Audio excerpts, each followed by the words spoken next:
Welcome back, listeners. Today we're diving deep into a case, a case that'll really make you think about love and how it can go wrong. Yeah, love and obsession. Exactly. This story takes us to Ahmedabad, India, Back in 2016. right, 2016. It's about Shalini Patel, a young woman who was, tragically attacked with acid.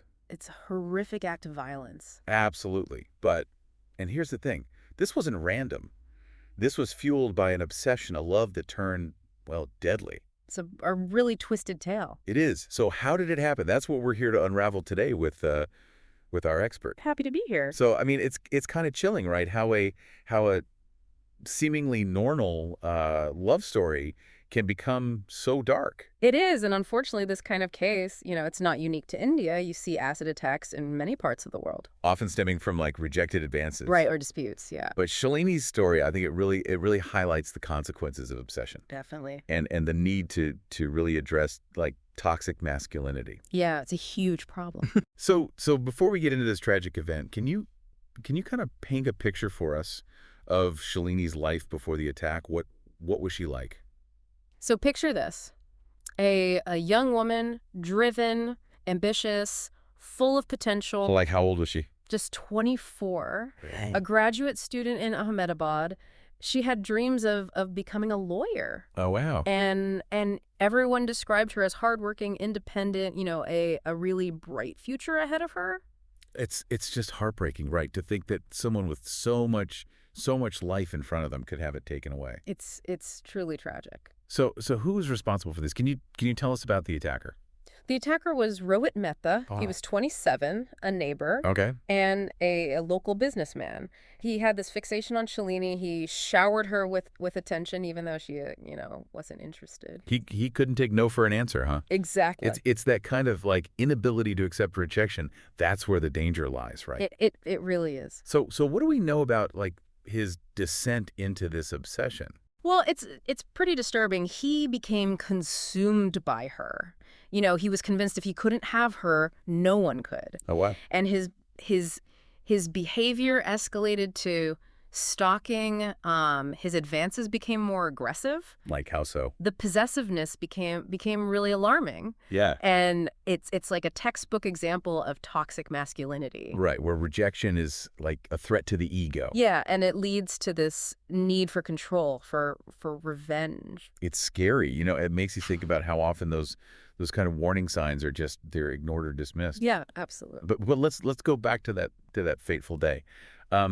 Can you take us to the moment of the attack? What happened? So it's morning in Ahmedabad, September 8th, 2016. Okay. It's a busy morning, lots of people going about their day. And Shalini, she's walking to her coaching class. Okay. And she's just navigating those very streets near her home. Yeah.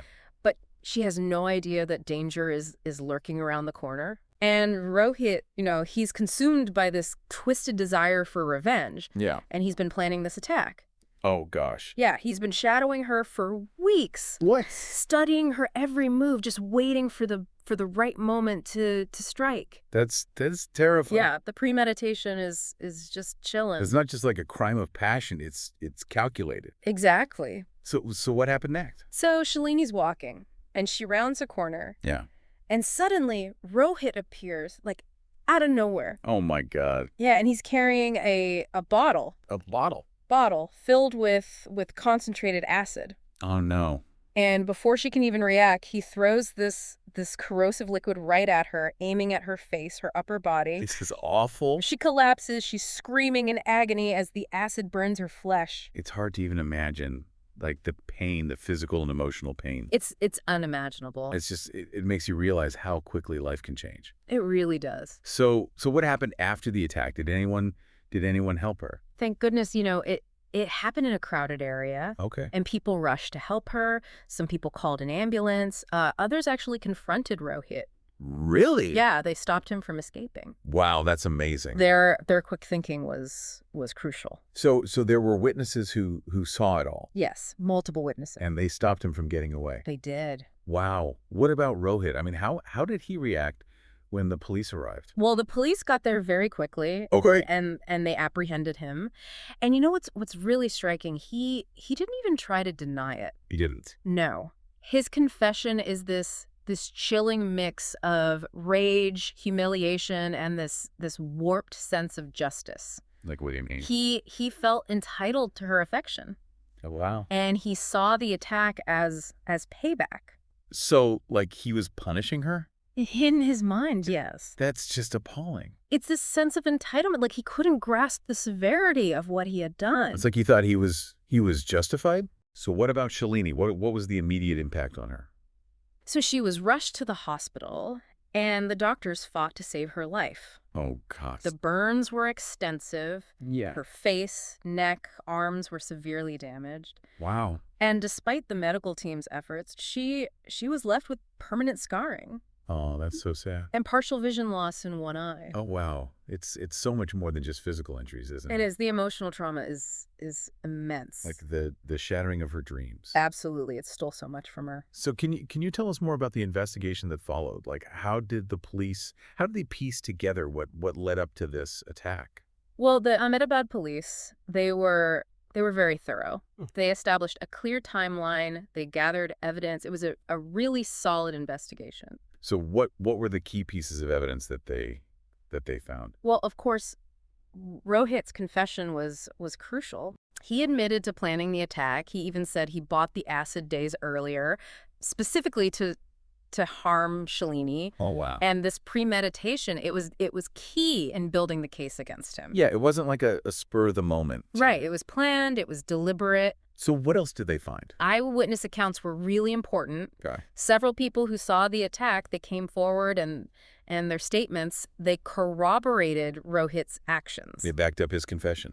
Exactly. And they really helped paint a clear picture of what happened that day. So there was no doubt about his guilt. No doubt. And did they find any physical evidence? Yes, they did. What did they find? Well, they recovered the bottle that was used in the attack. Okay. It still had traces of acid in it. Oh, wow. And this is really damning. They found receipts. Receipts for what? Receipts that proved Rohit had bought the acid illegally. Oh, no. Yeah, from a local supplier. So they had a paper trail. A direct link back to him. So it sounds like the police really built a rock-solid case. They did a great job. So what happened when the case went to trial? So the trial started in early 2017. Okay. And it really captivated the nation. There was outrage across India. I can imagine. The prosecution, they had a mountain of evidence. Yeah. And they presented a very compelling case. They did? Yeah, they focused on the premeditation. Okay. And Rohit's chilling lack of remorse. You Right. know, in his confession, he almost justified his actions. Justify them how? As a punishment for Shalini rejecting him. It's like he couldn't understand the pain he caused. Right. It was a dangerous disconnect. So it's hard to imagine what his lawyers could even argue in his defense. It was a very difficult case to argue. Right. I mean, they couldn't deny the attack. Right. So they tried to soften the charges. How so? Well, their strategy was to portray Rohit as a man driven to despair Despair by what? by unrequited love. They claimed he acted impulsively. Impulsively. Yeah, in a moment of emotional distress. Rather than planning it out. Exactly. They were basically appealing for leniency. Based on like a broken heart. Yeah, like his actions were fueled by heartbreak, not malicious intent. It's interesting how they tried to frame it as a crime of passion. Right, versus a calculated act of revenge. Yeah, like they were trying to make people feel sorry for him. Exactly. But with all that evidence, it seems like a hard argument to make. It was. So what was the verdict? In mid-2017, after months of proceedings, the court delivered its verdict. Yeah. Rohit Mehta was found guilty of attempted murder. So they rejected that whole crime of passion argument. They did. What was his sentence? The judge, he recognized the gravity of the crime, the lasting impact on Shalini's life, Yeah. and he sentenced Rohit to life in prison. Wow, a life sentence. It was a powerful statement about the seriousness of this crime. Did he say anything else? He did. In his closing remarks, he went beyond the case itself. Yeah. Yeah, he talked about the wider issue of acid violence in India. Oh, wow. He said we need stricter regulations on acid sales. Okay. And he really emphasized the need for education, to teach people about the impact of these attacks. So he wasn't just focused on punishing Rohit. He was he was looking at the bigger picture. Exactly. He saw this case as a symptom of a much larger problem. What kind of problem? A societal problem, like toxic masculinity, Okay. lack of respect for women's autonomy. So he was saying it's not just about, these random acts of brutality. It's deeper than that. It's really encouraging to hear that he used his platform like that. It was a powerful message. But what about Shalini? What happened to her after the attack? Well, her journey after the attack is really a testament to the human spirit. It is. Yeah, despite the scars, physical and emotional, Yeah. she refused to let this tragedy define her. That's incredible. It is. She showed incredible strength and courage. So what did she do? Well, she had the support of her loved ones, and she went through extensive treatment, Okay. rehabilitation, surgeries. It was a long process. Must have been. But her strength, it went beyond just the physical healing. What do you mean? She became an advocate An advocate for what? for other acid attack survivors. Wow.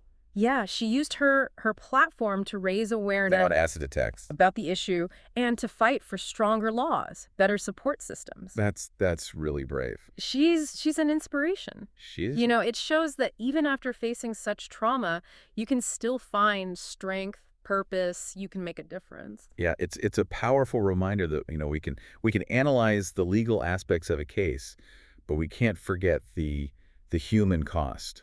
Shalini's journey it's truly remarkable. It is, and it brings up a question we should all think about. What can we learn from this about, recognizing red flags in relationships? Yeah, like how can we prevent these things from happening in the first place? Exactly. It's not just about punishing the perpetrator. It's about, understanding those warning signs, Absolutely. fostering healthy relationships. Building a culture of respect. That's a really important point.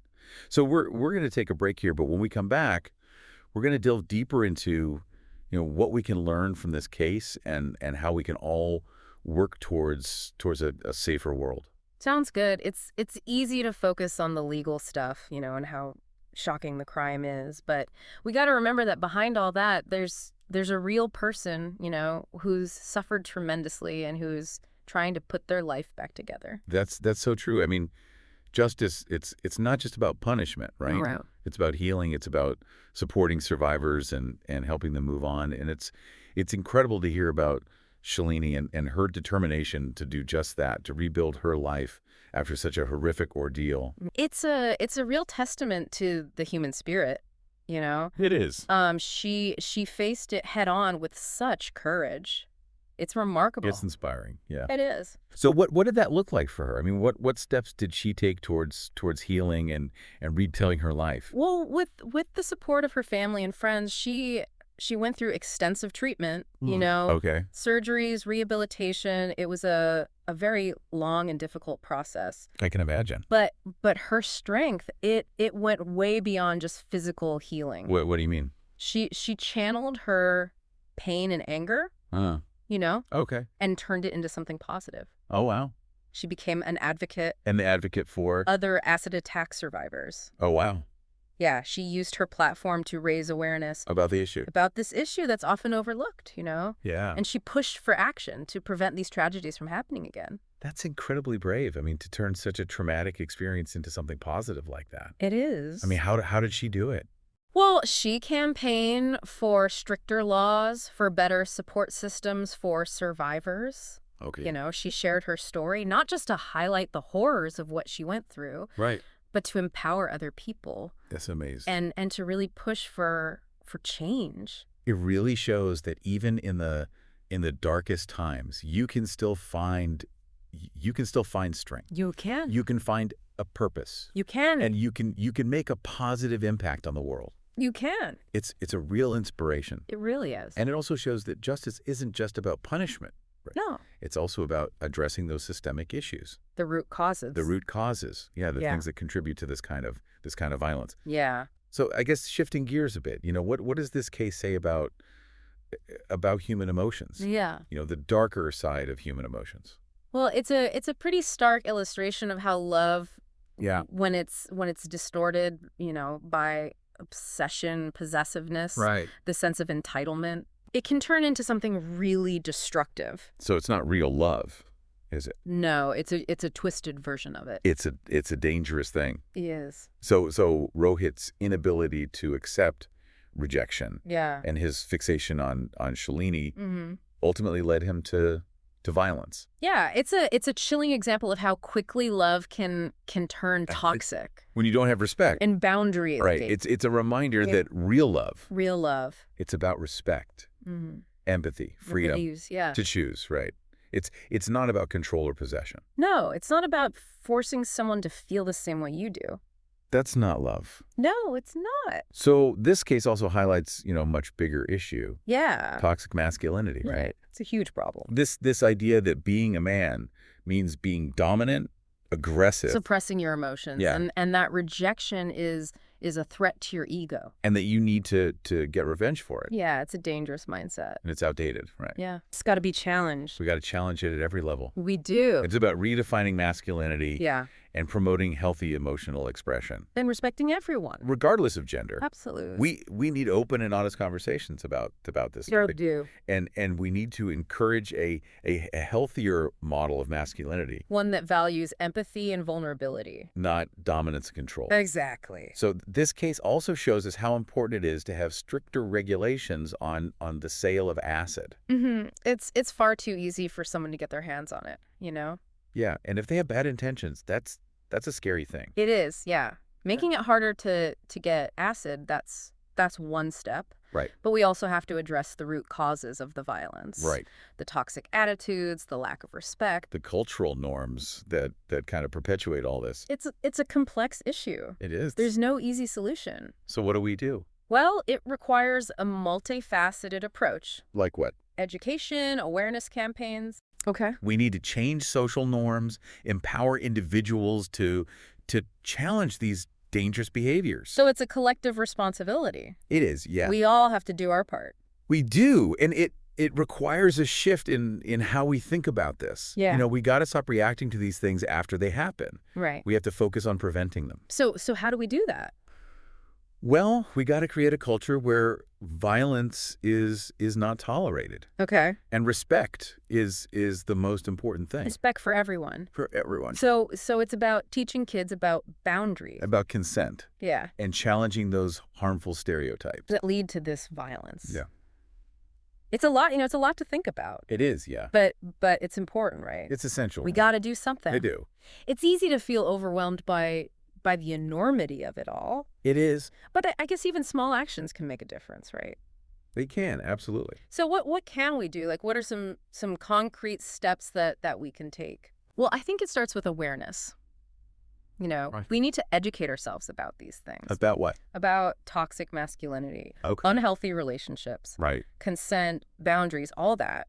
So, read up on it, do some research. Yeah, there are lots of resources out there. Okay. Books, articles, websites, even support groups. Support groups for survivors, for people who want to learn more. So it's not just something that happens to other people. Yeah. It's something that we all need to be aware of. Absolutely. It's about, taking the time to really understand these issues. Yeah, not just thinking, oh, it's someone else's problem. Right. Exactly. We all have a role to play. We do. And once we have that knowledge, we can start challenging those harmful attitudes. Okay. So how do we do that?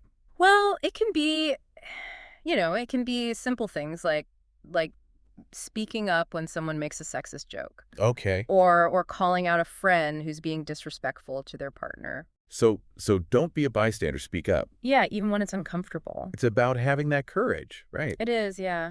And it's also about setting boundaries in our own relationships. Okay. Making sure our actions match our values. So, practice what you preach. Exactly. Being respectful, listening to people, Yeah. valuing their choices. So basically it's a process, Yeah. right? It is, yeah.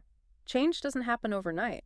It takes time. It takes time, persistence, and a willingness to learn. To learn from your mistakes. Exactly. It's a journey. It is. So the Ahmedabad Acid Attack Case, it's a reminder of how dark things can get. It is, yeah. But it also shows us the incredible resilience of the human spirit. Yeah, Shalini's story is really powerful. It is. It shows that you can overcome trauma. You can turn pain into purpose. Absolutely. Her courage, her advocacy. It's a beacon of hope. It is. It gives us hope that we can create change, We can. even when faced with such terrible adversity. We can. It's a call to action for all of us, you know? To what? To work towards a world where love is never a reason for violence. All right. And where respect and empathy and equality, those are the guiding principles. That's a great message. I think so. So this deep dive it's been tough, It has. emotionally heavy, It has. but it's been really important. It has. I hope it's a conversation that continues, Yeah, I hope so too. So to everyone listening, thank you for joining us. Thank you. And remember, if you or someone you know is experiencing any kind of violence, any kind of abuse, You're not alone. you're not alone. Reach out for help. There are resources out there. There are, and we'll be sure to include some links in the show notes. We will. And remember, creating a safer world, it's up to all of us. It is. So stay curious, stay informed, stay engaged, and follow and subscribe to CrimePod Castle's podcast and YouTube channel for more gripping stories of love and crime.